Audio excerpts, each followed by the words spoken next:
ça décrit un processus, et c'est une mutation de la société en XVIIIe siècle, une mutation de la société, dont on parle par exemple Arnaud Skornicki très bien, dans laquelle l'économie a une place centrale, hein, l'économie politique. Donc c'est un bouleversement de la société et une transformation donc, de ses membres. C'est ça qu'on appelle la civilisation.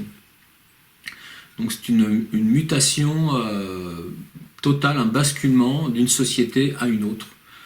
Et à partir d'un moment précis de l'histoire, le mot apparaît, civilisation, qui va décrire ce processus, mais en fait qui reste toujours attaché à ce processus. Donc s'il y a un choc des civilisations, on peut parler d'un choc de la civilisation, mais pas des civilisations.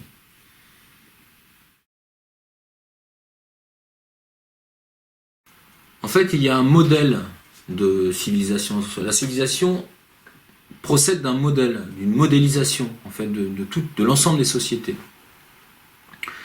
Et c'est un concept universel qui a été imposé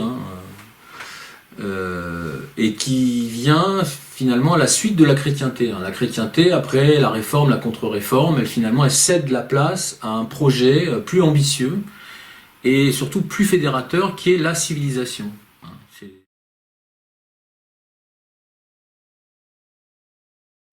En fait, vouloir civiliser une population, c'est un acte fort, qui est lourd de sens, qui peut être guerrier.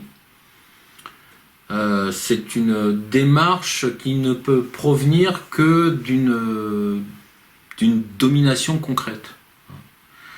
Donc, en fait, si on regarde tous les travaux qui ont été faits sur la civilisation, par exemple ceux de Norbert Elias, on en vient quand même à un constat, c'est qu'on part de la monarchie absolue, d'un régime assez fort, dans lequel va s'insérer une logique économique. Et c'est vraiment ce basculement-là qui est toujours dominant et qui est caractéristique de la civilisation, c'est-à-dire d'un modèle qui va fédérer toutes les sociétés. Tout ce qui n'est pas dans le cadre de ce modèle va tomber finalement dans un autre domaine qui peut être celui de la sauvagerie ou de la barbarie ou d'un tas d'autres concepts comme ça qui vont apparaître ou réapparaître de sortie de l'Antiquité pour désigner finalement ce qui est hors de la civilisation. Comme par exemple le roman de Huxley, Le meilleur des mondes, qui prenait la civilisation et tout ce qui était en dehors de la civilisation, c'était à peu près de l'ordre du néant.